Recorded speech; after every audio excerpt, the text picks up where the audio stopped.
নমস্কার, সবাইকে স্বাগত বৃষ্টি সুখের আরও একটা প্রেজেন্টেশনে। আর আজকের প্রেজেন্টেশনে থাকবে আমার সাজগোজের জায়গাটা পুরো যত্ন করে সাজাবো, আর সেই ভিডিওটাই আপনাদের সাথে শেয়ার করব। তাহলে চলুন আজকের ভিডিওটা শুরু করি। সবার প্রথমেই আজকে আমার যে কাজটা নির্ধারিত করেছিলাম নিজের জন্য, সেটা হচ্ছে গিয়ে আলমারি, খাট এগুলোতে না ধুলো পড়ে গেছিলো। আর আলমারিটা যেহেতু ডার্ক শেডের, বেশ ভালো রকমভাবে ভিজিবল ছিল জিনিসটা।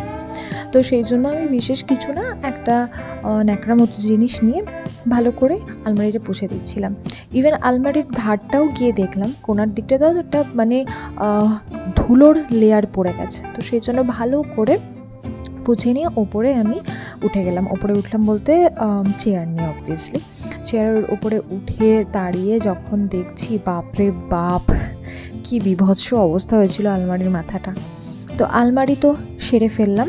এবার এসেছি আমার পছন্দের খাটটাতে মানে খোপে খোপে এই দিক ওই দিক করে সারা জায়গায় ভর্তি হয়েছিল। ইভেন শুধু খাট নয়, আমাদের ফিরে আসার সময় যে মানে পুনে থেকে ফেরার সময় যে আমরা ব্যাগগুলো নিয়ে এসেছিলাম, সেগুলোতে ধুলো পড়ে গেছিলো।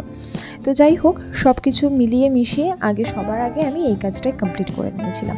যদিও বা স্নান করে উঠেছিলাম, কিন্তু তাও এমন কিছু মানে মারাত্মক ধুলো নয়, সেই ঝুলের মতন ধুলো নয় যে খুব একটা অসুবিধা হচ্ছিল।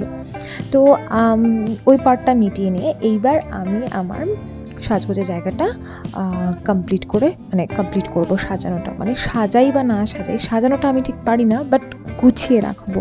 আর এই গোছানো জিনিসটা আমার ভালো লাগে না, মানে সাজানোটা বলবো ভালো লাগে, বাট গোছানোটা ভালো লাগে না। আর সাজাতে আমি পারি না। তো এখন আপাতত গুছিয়েই রাখতে হবে, বিকজ নিজের ইরিটেশন হচ্ছে, মানে এর ডাং ওতে চলে গেছে, ওর ডাং এতে চলে গেছে, কোনো একটা জিনিস খুঁজলে পাওয়া যাচ্ছে না, মানে একটা মেচাকার অবস্থা হয়ে রয়েছে, একটা মেস হয়ে রয়েছে পুরো আমার যে সাজের যে ড্রয়ারগুলো আছে ওইগুলোতে। তো সেই জন্যেই আমি সিদ্ধান্ত নিয়েছিলাম যে আজকে আলমারি আর খাটটা পরিষ্কার করব, মানে ঝাড়পোছ করব, এক কথায় ডাস্টিং। আর এই দিকে গিয়ে আমার সাজে জিনিসগুলো একটু অর্গানাইজ বেঁধে রাখবো, যাতে অ্যাটলিস্ট নিজে খুঁজলে নিজে জিনিসটা পাই। উপরের যে ড্রয়ারটা ছিল সেইখানে রেখেছিলাম যেগুলো ডেলি ইউজে লাগছে, আর যে মেকআপগুলো তো রোজ লাগে না, সেগুলো মেকআপ, পারফিউম সেইগুলো রেখেছিলাম নিচের বড় যে ড্রয়ারটা সেখানে। তারপরে আমার ব্লগিংয়ের জন্য যে মাইকটা ইউজ করি আমি, তারপরে লোশন, এইগুলো ছিল ড্রয়ারটাতে। আর সেগুলো শুধু ছিল না, সেগুলো টাল হয়ে পড়েছিল, মানে ওটা একটা পাইল হয়েছিল। তাই আজকে মঙ্গলবার না হলেও আজকে জঙ্গল পরিষ্কারের দিন, যে জঙ্গল হয়নি, বাট হ্যাঁ এই লাইনটাতে মনে পড়লো ডিজে বাপনের কিন্তু বিয়ে হয়েছে। তো আজকেই ফেসবুকে দেখলাম। তো যাই হোক, খবরটা আপনারা জানেন কিনা জানি না, আপনাদেরকে জানিয়ে দিলাম। আচ্ছা, আর এখানে হচ্ছে গিয়ে এতদূর অবধি আমার গোছানো হয়েছে, আর বাদবাকিগুলো এরকম ছড়িয়ে ছিটিয়ে ছিল।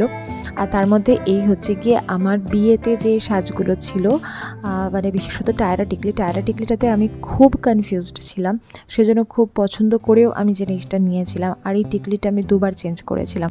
টিকলিটার সাথে যাচ্ছে এই মোটা টায়রাটা। অ্যাকচুয়ালি এগুলো কিন্তু সব সেপারেট করে কেনা। ইভেন আমি বললাম না যে টিকলিটা আমি দুবার চেঞ্জ করেছি, তো সেই কারণেই যেটা মানে ঠিক লাগবে দেখতে, মুখের সঙ্গে যাবে, সেইটাই আমি কিনেছিলাম।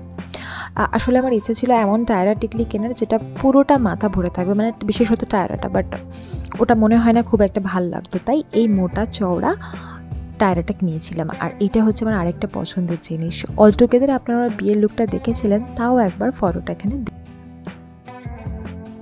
যদিও বা আমি সবসময় চাইতাম যে নিজেকে একবারই বউ হিসাবে দেখব বিয়ের দিন, পাক্কা বিয়ের দিন। অনেককে দেখি না ব্রাইডাল শ্যুট মুট করতে, যদিও বা আমাকে কখনো শ্যুটের জন্য ডাকিনি, সেটা আলাদা ব্যাপার, দুঃখের বিষয়, একদিকে আনন্দ একদিকে দুঃখ আর কি। তো যাই হোক, ইতিমধ্যে গল্প করতে করতে কিন্তু আমি সাজিয়ে ফেলেছি আমার মানে সাজের জায়গাটা। দেখলেন, আবার ভুল বললাম, সাজাইনি, গুছিয়ে রেখেছি। তো যাই হোক, গোছানো তো কমপ্লিট, মানে জানি না ভালো হলো কি মন্দ হলো, এইটা জানি যে প্রয়োজনীয় জিনিসগুলো হাতের কাছে পেয়ে যাবো অ্যাটলিস্ট। তো এই আশা নিয়ে আমি এই জায়গাটা গুছিয়েছি, আর চেষ্টা করব এটা কীরকমভাবেই ধরে রাখার জন্য। আর আজকের জন্য এই ছিল আমার পুচকি একটা মিনি ব্লগ। আজকে এখানেই ব্লগটা শেষ করছি। সবাই অনেকটা ভালো থাকবেন, সুস্থ থাকবেন। ভিডিওটা ভালো লাগলে একটা লাইক করে দেবেন। টাটা।